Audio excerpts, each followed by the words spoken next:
The neon glow of a Moscow evening in 1975 casts long shadows across Gorky Street, where crowds move beneath the illuminated signs of state-run restaurants and the occasional jazz club tucked behind unmarked doors.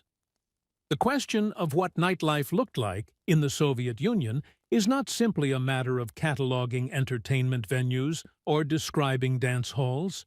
It is a question that cuts to the heart of how an authoritarian state attempted to control leisure itself, how it sought to shape the very definition of pleasure, and how millions of Soviet citizens navigated the space between official culture and their own desires for freedom, expression, and escape. The story of Soviet nightlife begins not with entertainment, but with ideology. When the Bolsheviks seized power in October 1917, they inherited not just a political system, but an entire social order they deemed corrupt and decadent. The cabarets of pre-revolutionary Moscow and Petrograd, with their champagne-soaked tables and bourgeois clientele, represented everything the new regime opposed. By 1918, Lenin's government had begun systematically closing private establishments, nationalizing restaurants, and shutting down venues associated with the old aristocracy. The Stray Dog Café in Petrograd, once a haven for poets like Anna Akhmatova and artists like Marc Chagall, closed its doors permanently in 1919. The revolutionary state was not interested in preserving spaces of bohemian freedom. It was interested in constructing a new Soviet person, one whose leisure time would be as carefully managed as their working hours. The early Soviet approach to nightlife was shaped by the concept of kulturnost, or culturedness, a term that became central to Stalinist social policy in the 1930s. Kulturnost meant more than simple education or refinement. It represented a comprehensive vision of how Soviet citizens should behave, what they should enjoy, and how they should spend their evenings. The state promoted ballet, opera, classical music, and theater as the pinnacle of cultural achievement, making these art forms accessible to workers through subsidized tickets and factory-organized outings. The Bolshoi Theater in Moscow, which had served the imperial elite for generations, now opened its doors to workers in overalls, who attended performances of Swan Lake and Boris Godunov as part of organized cultural programs. This was revolutionary in its democratization of high culture, but it was also deeply controlling in its prescription of what constituted acceptable entertainment. Yet, even as the state promoted its vision of proper Soviet leisure, alternative forms of nightlife persisted in the shadows. The 1920s, before Stalin's consolidation of power, saw a brief flowering of experimental culture in Soviet cities. The new economic policy introduced by Lenin in 1921 had allowed limited private enterprise, and with it came a resurgence of restaurants, cafés, and entertainment venues. Moscow's Café Pittoresque, designed by the constructivist artist Alexander Rodchenko, became a meeting place for avant-garde artists and intellectuals. Jazz music, imported from America and filtered through European influences, found an audience among young urban Soviets who saw it as modern, exciting, and thrillingly foreign. The saxophonist Leonid Utiosov formed the first Soviet jazz band in 1929, and despite official ambivalence about this capitalist musical form, jazz would maintain a persistent underground presence throughout Soviet history. The 1930s brought a dramatic shift. Stalin's consolidation of power meant the end of cultural experimentation and the beginning of strict ideological control over all forms of expression. The doctrine of socialist realism, officially adopted in 1934, demanded that art serve the state by depicting Soviet life in an idealized, optimistic manner. This extended to entertainment and leisure. Nightclubs in the Western sense, places of spontaneous pleasure, alcohol-fueled abandon, and sexual possibility were fundamentally incompatible with the Stalinist vision of society. Instead, the state promoted workers' clubs, cultural palaces, and organized recreational activities.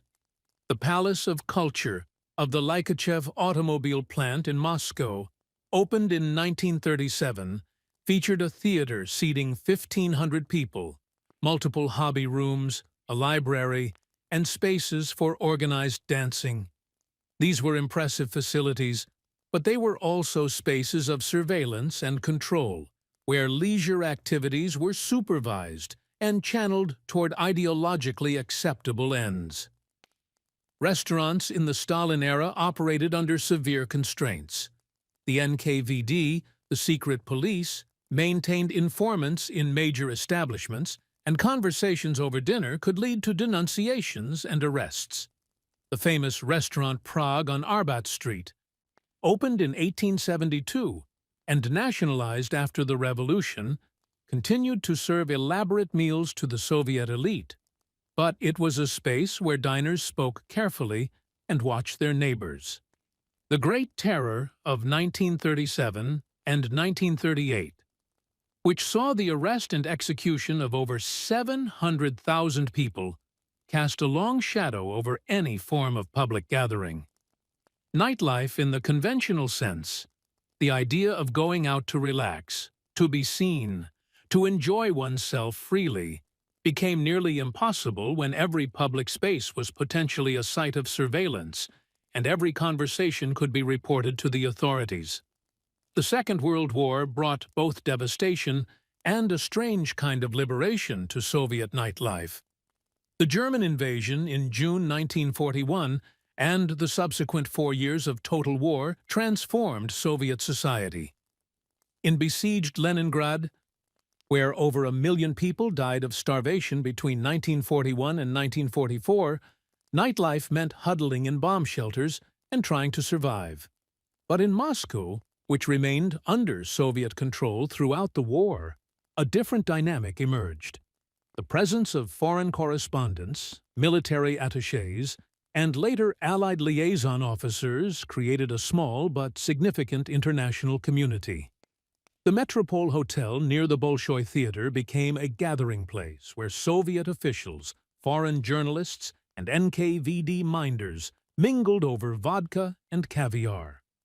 The war also brought American jazz records through Lend-Lease shipments, and young Soviets began copying them onto discarded X-ray films, creating what became known as ribs or bones, bootleg recordings that circulated through underground networks.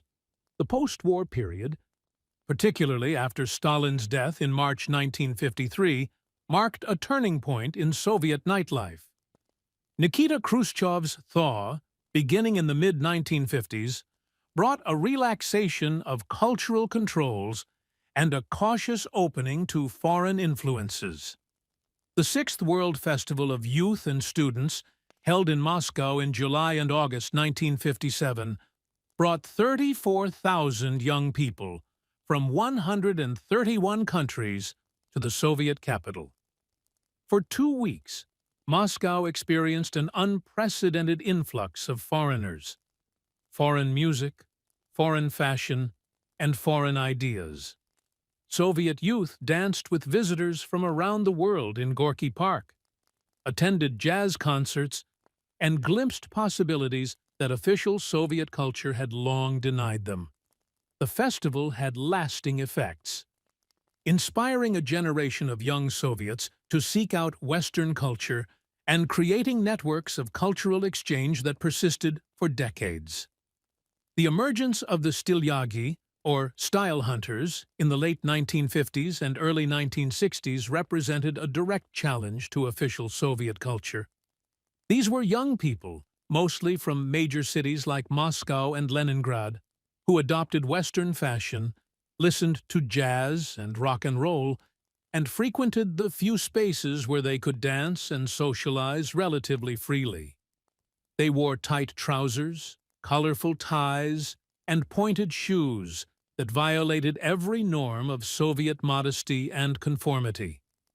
The state responded with mockery and repression, publishing cartoons that depicted stiliagi as apes and organizing komsomol patrols that would cut the long hair of young men or rip the fashionable clothes off young women. But the stiliagi persisted, gathering at informal dance parties in apartments, meeting at specific street corners, and creating an alternative social world that existed in the margins of official Soviet life. The geography of Soviet nightlife was shaped by the physical constraints of Soviet cities. Unlike Western metropolises with their dense concentrations of bars, clubs, and restaurants, Soviet cities offered limited options for evening entertainment. Moscow in the 1960s had perhaps a dozen restaurants that stayed open late, a handful of officially sanctioned dance halls, and a small number of venues that hosted live music.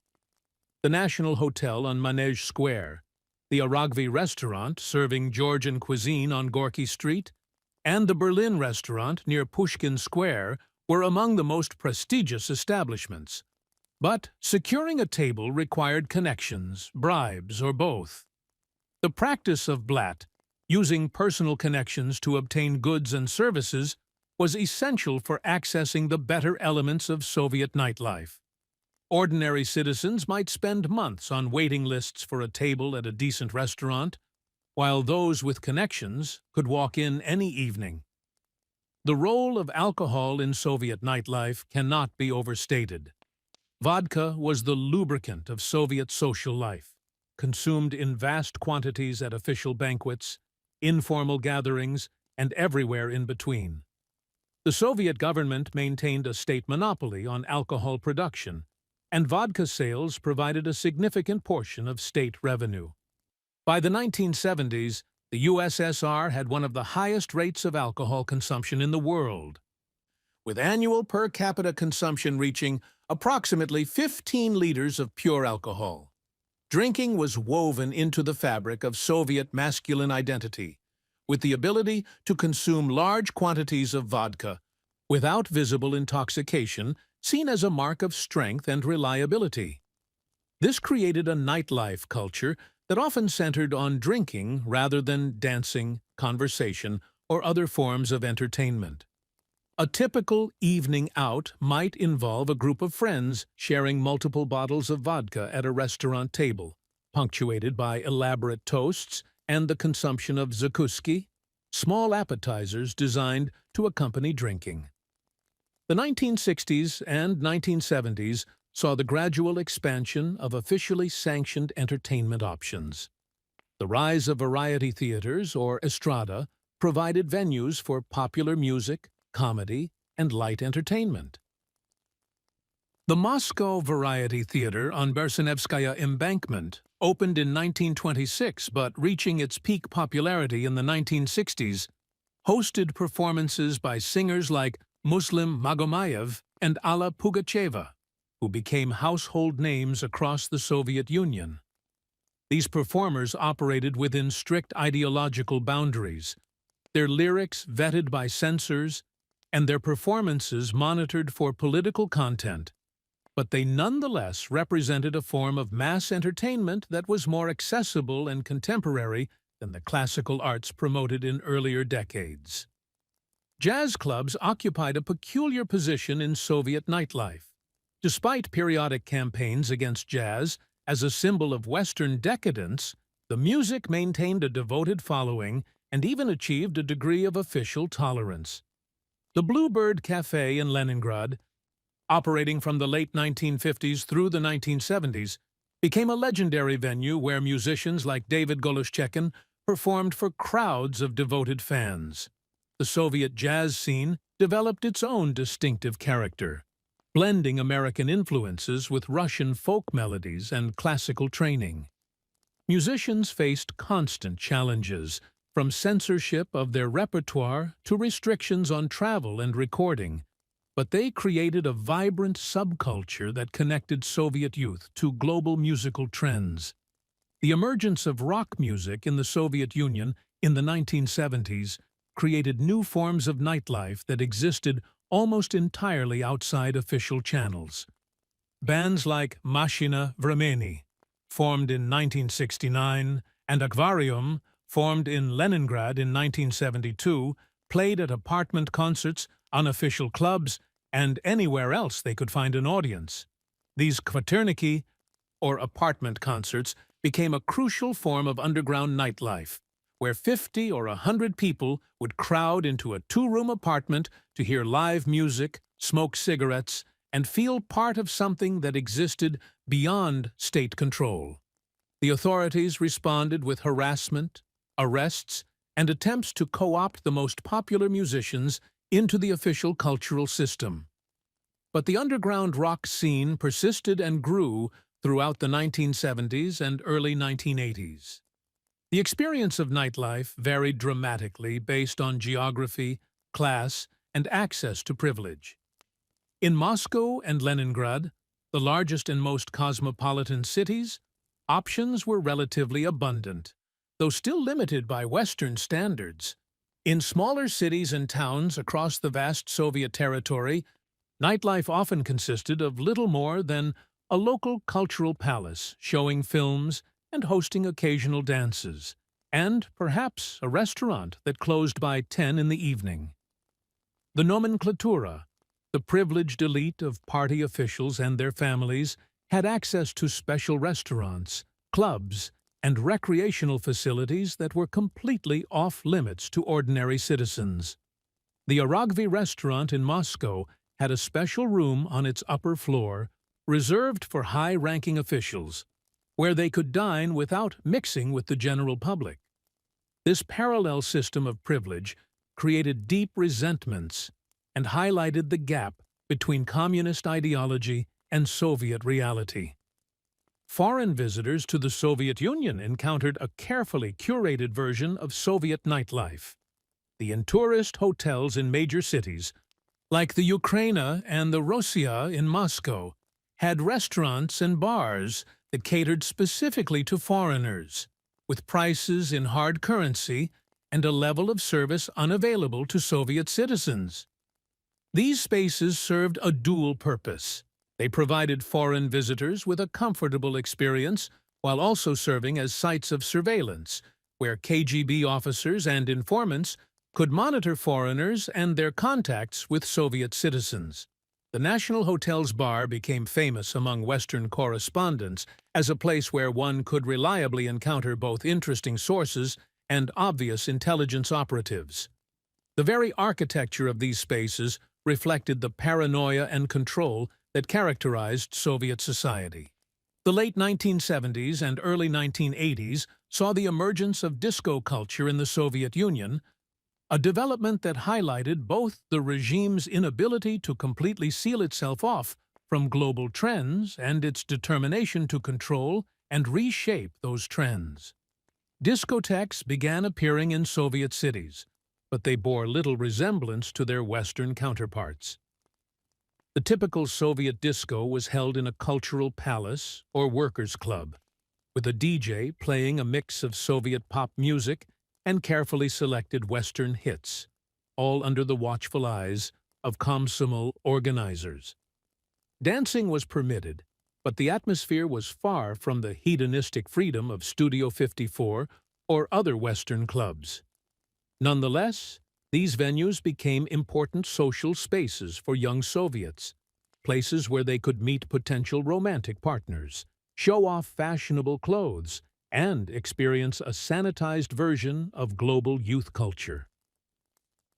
The anti-alcohol campaign launched by Mikhail Gorbachev in May 1985 had a dramatic impact on Soviet nightlife. Determined to address the Soviet Union's massive alcohol problem, Gorbachev ordered the destruction of vineyards, restricted the hours when alcohol could be sold, and raised prices sharply. The campaign was deeply unpopular and largely ineffective, as citizens turned to home production of samogon, or moonshine, and the black market for alcohol flourished. But it did succeed in disrupting traditional patterns of socializing and entertainment. Restaurants that had depended on alcohol sales for revenue faced financial difficulties. and the already limited nightlife options in many Soviet cities contracted further. The campaign also contributed to Gorbachev's declining popularity and highlighted the challenge of reforming deeply entrenched social practices through government decree. The final years of the Soviet Union, from 1985 to 1991, saw an explosion of cultural freedom that transformed nightlife beyond recognition. Gorbachev's policies of glasnost and perestroika, openness and restructuring, loosened censorship and allowed unprecedented cultural expression. Rock bands that had spent years in the underground suddenly found themselves performing in official venues and releasing records through state labels. The Leningrad Rock Club, officially registered in 1981 but reaching its peak influence in the late 1980s, became the center of a vibrant music scene that included bands like Kino, led by the charismatic Viktor Tsoi, and DDT, led by Yuri Shevchuk. These musicians spoke directly to the frustrations and hopes of Soviet youth, and their concerts became mass gatherings that had political as well as cultural significance. Cooperatives, private businesses legalized under Gorbachev's reforms, began opening restaurants, cafés, and entertainment venues that operated outside the state system. These establishments offered better food, better service, and more freedom than their state-run competitors, though they also charged higher prices and faced harassment from both bureaucrats and organized crime groups. The cooperative movement represented the first significant private enterprise in the Soviet Union since the 1920s, and in the realm of nightlife, it pointed toward the dramatic changes that would come with the Soviet collapse. The August 1991 coup attempt and the subsequent dissolution of the Soviet Union in December 1991 marked the end of Soviet nightlife and the beginning of something entirely new. The early 1990s brought an explosion of nightclubs, casinos, strip clubs, and bars that would have been unimaginable just a few years earlier. The transition was chaotic and often violent, with organized crime groups controlling many entertainment venues and the wild capitalism of the early post-Soviet years, creating both opportunities and dangers. But it also represented a fundamental shift in how Russians thought about leisure, pleasure, and freedom. Looking back at 7 decades of Soviet nightlife reveals a story of tension between control and desire, between ideology and human nature, between the state's vision of how people should live and people's determination to find joy and connection on their own terms. The Soviet government succeeded in reshaping many aspects of daily life, in creating new forms of culture and entertainment, and in democratizing access to arts that had once been reserved for elites. But it never succeeded in fully controlling how people spent their evenings, what music they listened to in private, or who they chose to love and befriend.